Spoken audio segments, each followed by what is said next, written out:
Item number 9, and I'd like to invite our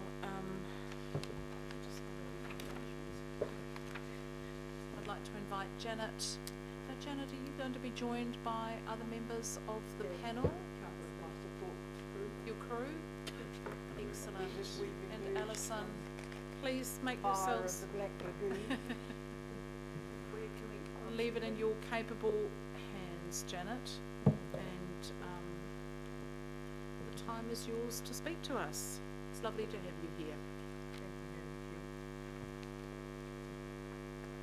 Good morning, ladies and gentlemen. Thank you, Madam Chair, Mr Mayor and Councillors, for agreeing to hear us today. I have put some thoughts down on paper so that I can whip through it fairly quickly in this time for questions later if there are any. I'd just like to say before I start that the other demographic panels also support us in what we are trying to achieve here today. You already know that we felt betrayed almost 2 years ago. You have the history to date, and so we hope you will actually make history today. We do appreciate the difficulties you and your staff work under, the need to be risk averse and to keep a close eye on the cost implications of everything you do. We would expect nothing less, but caution must not be allowed to stifle progress. In the grand scheme of things, no one is asking for anything more than Aucklanders should expect to have and to be able to afford over time. Age-friendly means investing for people at every stage of their lives. It's not just about us, it's really about planning good infrastructure and good programs for the whole of life. It's an ongoing incremental process of improvement which you will always be able to control through the long-term plan and annual budgets. Yes, perhaps it is aspirational, just as the Auckland plan is, but it's also highly practical. Who knows? Over time we might even recognise it as having been inspirational. Much work is underway now already, but it needs to be driven and consistent. It needs to be recognised as necessary and embedded across the whole council family, including local boards and CCOs. And yes, it needs to be monitored, as everything does. But let's not just monitor the status quo.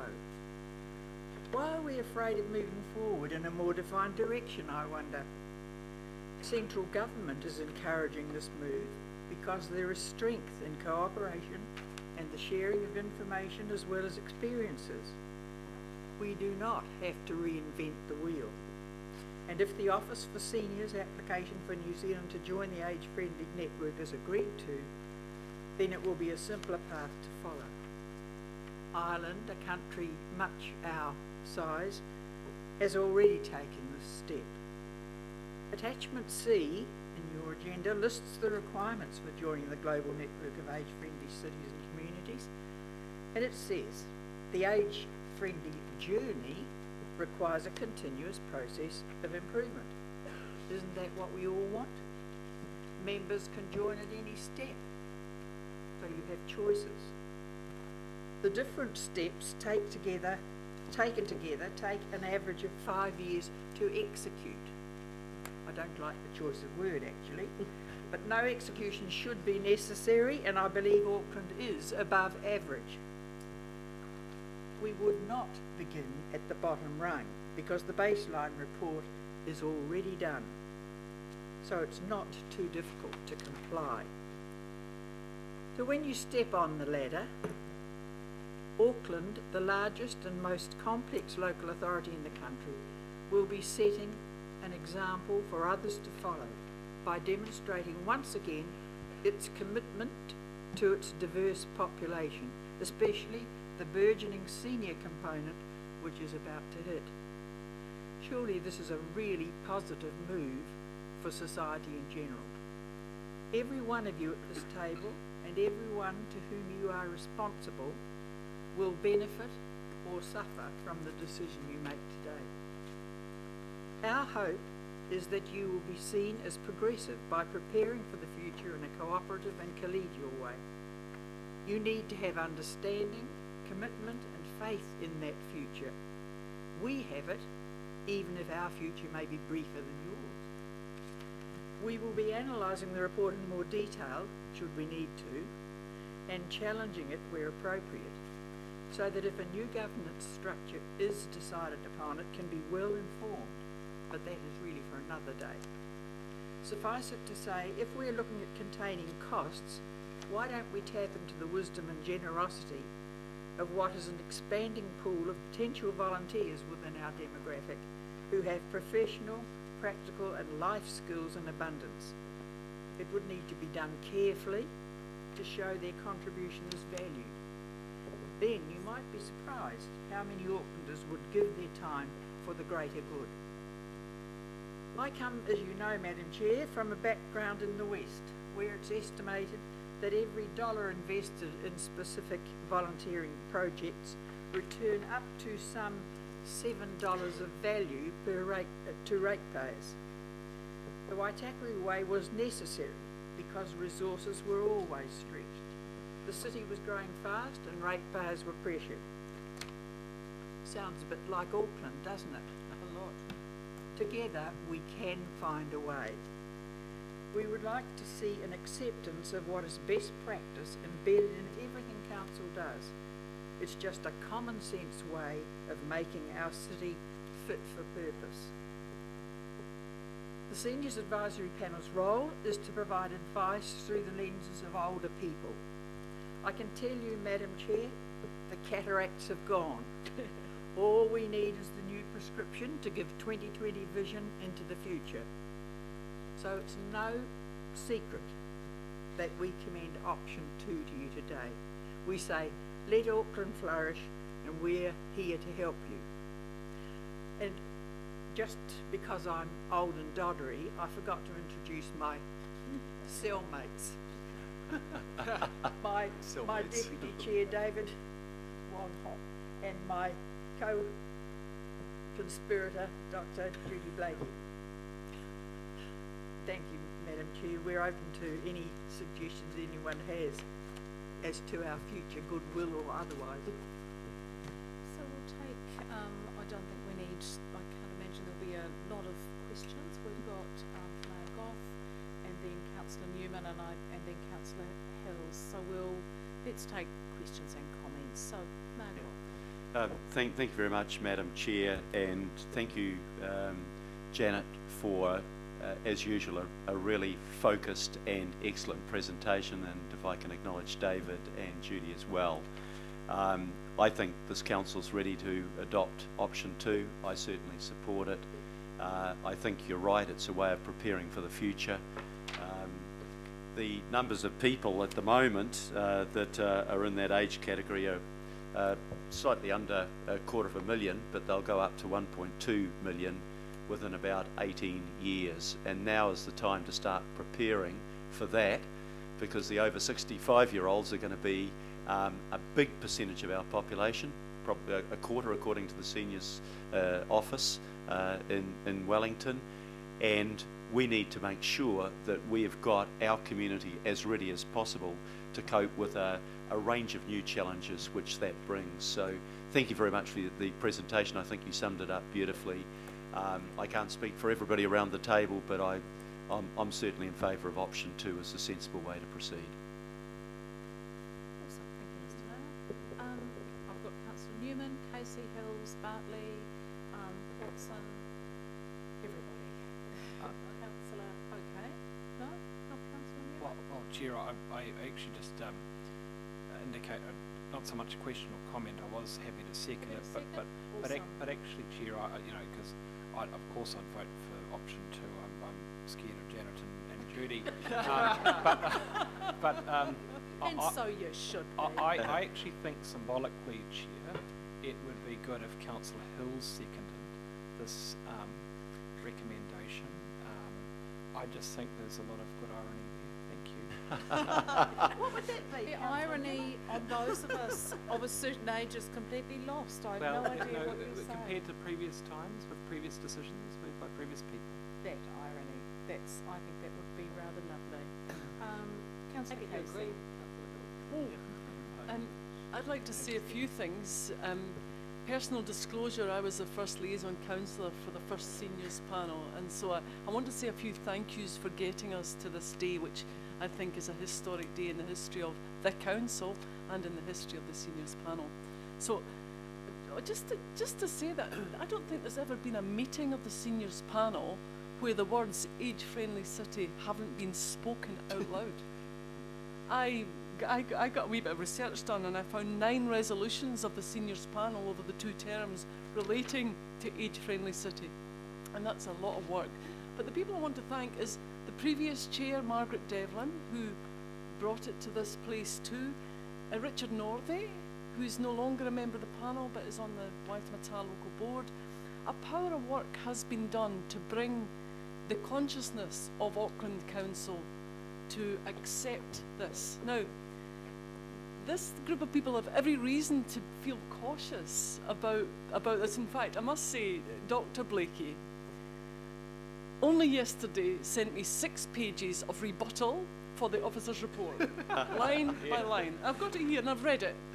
She also sent me the WHO guidelines, and I do want to quote from you, Judy, because it's well worth it. One of the reasons that this council has been reticent, and it's been kind of spoken about, is this idea that this is somehow placing seniors above all others as selfish kind of tyrants or whatever, just that we're better than you are. And Judy, you had a lovely phrase in one of the emails that you sent me yesterday, and it says this. First of all, she outlined the World Health Organization values for an age-friendly city, and if you read them, and as you've all got stuff in your report, but they're all about everybody, not just seniors. It's about the society we live in. It's about demonstrating respect from diversity, of which the Mayor has been very vocal recently. Fantastic. We respect diversity. We respect inclusion. These are the values of the World Health Organization Age-Friendly City.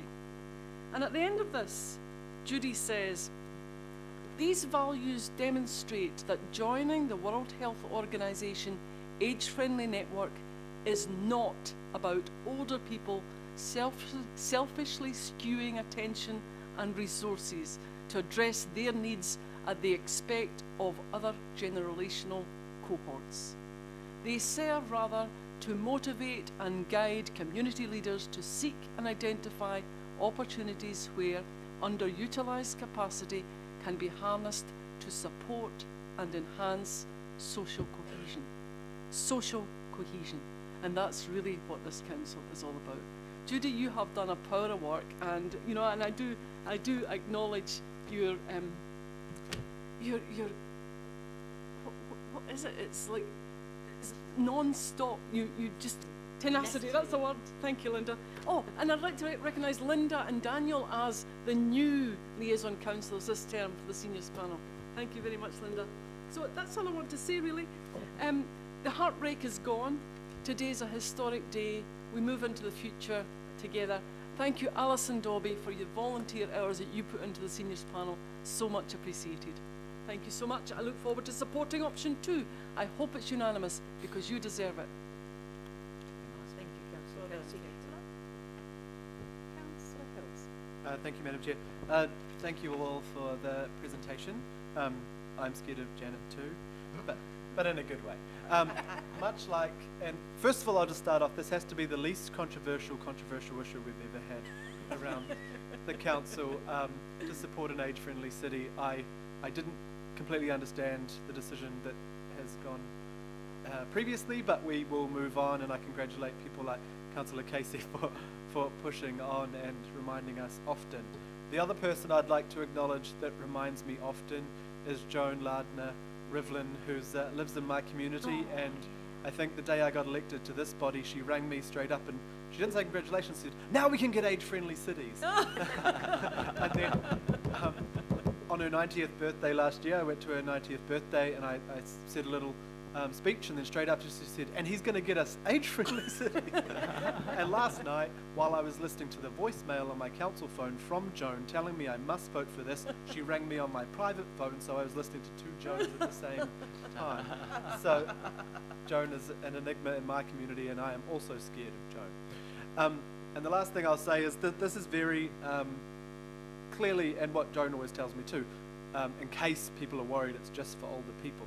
It's most of the process and the themes and the values around an age-friendly city are just positive outcomes for everyone. So inclusion, safer streets, accessibility. If you make things good for the youngest and oldest people in our communities, it's generally good outcomes for everyone. And it's from the little things like tripping up on a stone to the bigger things like making sure we listen and make sure our older people are heard and respected in our communities, which is easy.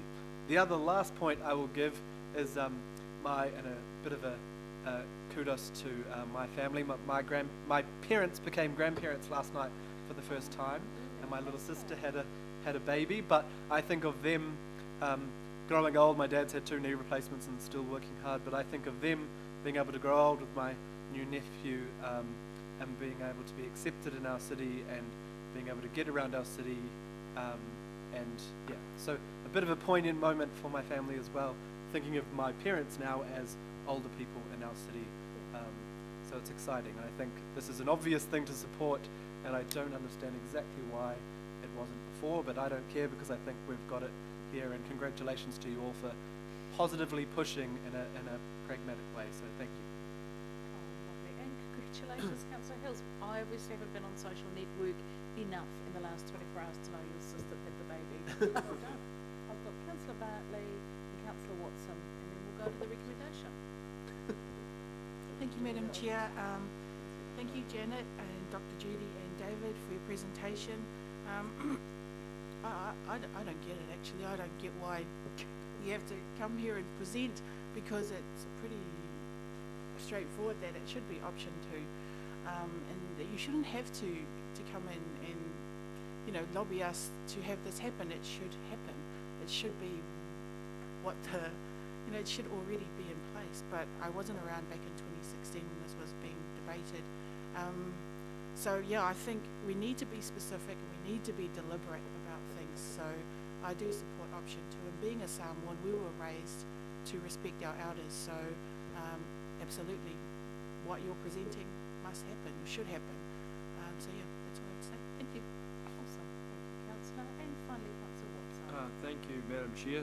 Seems to be a little momentum gathering for option 2, so I'll You'll go along for the ride. Don't really. I'll keep my comment short. I'm not afraid of you, David, Janet, and Judy. You seem eminently reasonable people. Might not like to get on the wrong side of you, though. So I just think that the Mayor made a really good point there, and that's the population dynamics that are coming up to us real fast here. You know, over the next 10 years, conceivably 250,000 more people over 65, and also the percentage of people that are in the older age group that are coming up fast, and the lack of familial support. So this hopefully goes some way to addressing those issues, and I think the report really presents. I don't usually go to tick box, you know, look at 2 ticks, 1 tick, that sort of thing. That never seems too precise to me. But if you look at the ticks here, it's pretty overwhelming. And the one sentence I think that sums it up, and what everyone has said: if council wants the commitment to older Aucklanders to be more visible and raise greater awareness of their needs, then option 2 would achieve this. And that's what you've been saying in your seniors panel. And congratulations for your tenacity and keeping at it. This looks like today's payday. Thank you. I think we might get the heating allowance on payday. Councillor Cooper. Thank you. Sorry, Madam Chair. Just had a little thought around this, because my grandfather died about 3 weeks ago, and he was 2 months off 102. And I've just been working, and my grandmother, his wife, died at 99, 2 months off 100. And I was just working out how long he spent in the workforce and how long he spent retired. 49 years in the workforce, from age 14 to 63 with a gap of 4 years over in the war, but 52 years retired, so to speak. And so I think with people living much longer, and I seem to have the genes, that's something for us as a council. There will be a lot more facilities required for active participation in communities, things like that, and we're doing our Northwest needs for recreation in the Northwest, and 2 of the catchments, they are the ones that are going to have much older population, and that is growing rapidly. And so what we looked at is it's a lot more about indoor things, it's a lot more about the libraries, it's a lot more about things that people need to go, and also a lot of those people were living on their own. And so that means that people who are older and living on their own will need to have more community engagement to keep healthy, because we know the number one indicator of health as we get older is social interaction. And so I think this really speaks to the kinds of things that we need to be doing around our facilities, and the type of, you know, we have strong areas with youth, but we will have a lot of areas, and we're all going to be in this, not you, Richard, but in the not too distant future, we'll be part of those statistics. and I know the Mayor, look, I know you never age, Desley, I'm going to own it, but I mean, I know the Mayor's recently got his gold card too, Yep. so, you know, we're planning for the future, but it's our own future. We're planning for way ahead in terms of youth. We can't forget our older people, because they're the people that we stand on the shoulders of the work they've done for decades on our behalf. Thank you, Madam Chair. Thank you, Linda. So I just realised we've kind of strayed into already discussing the item with our panel here. So let's just move that we acknowledge and thank our wonderful panel. Happy to move that. Councillor Casey will second. I'll put that. All those in favour, please say aye. Aye. Against? Carried. And I think we might just move straight into the item. My sense is that we've addressed it fully, and I know, my sense was it was seamless. So the Mayor will move. I'll move and accordingly. Councillor Item 2, Hills option will 2. Second, item 2. We've got our staff here, but I don't sense any questions. I'm going to just say one quick thing, and it's to acknowledge Janet. No one should be scared of Janet. No. In the very difficult times where miraculously we passed First Call for Children in Waitakere, Janet made pretty much exactly that same speech about how this isn't all for children, this is actually good for the whole community. And at that time it was divisive and difficult and challenging, and Janet supported our children. Now it's our huge pleasure to support our older community, of which some of us are part. So we'll put those recommendations. All those in favour, please say aye. Aye. Against? Carried. Yay! Well done. Well done. And I just want to thank our staff who have done a huge amount of work on this, who've just, without fear or favour, have given us a very balanced series of reports and are there to be part of this, so thank you. Could I just echo those sentiments, Madam Chair? I did have on my list here to thank our liaison councillors from the past and the present, and we do that very sincerely, and thank you especially Kathy. And also to mention the work done by Margaret Devlin in the previous panel, and Russell Rigby, who is no longer within the panel, and of course Richard. So that I didn't forget. And for Richard's information and anybody else who's interested, Joan would have been here today, but she's chairing a meeting in Takapuna. And I need to pass on from the wonderful Sharon Faye Davies, who's watching as we speak. Congratulations to the panel. She's delighted. I said good. I would do that, so well done. Thank you very much. Thank you all very much for your support.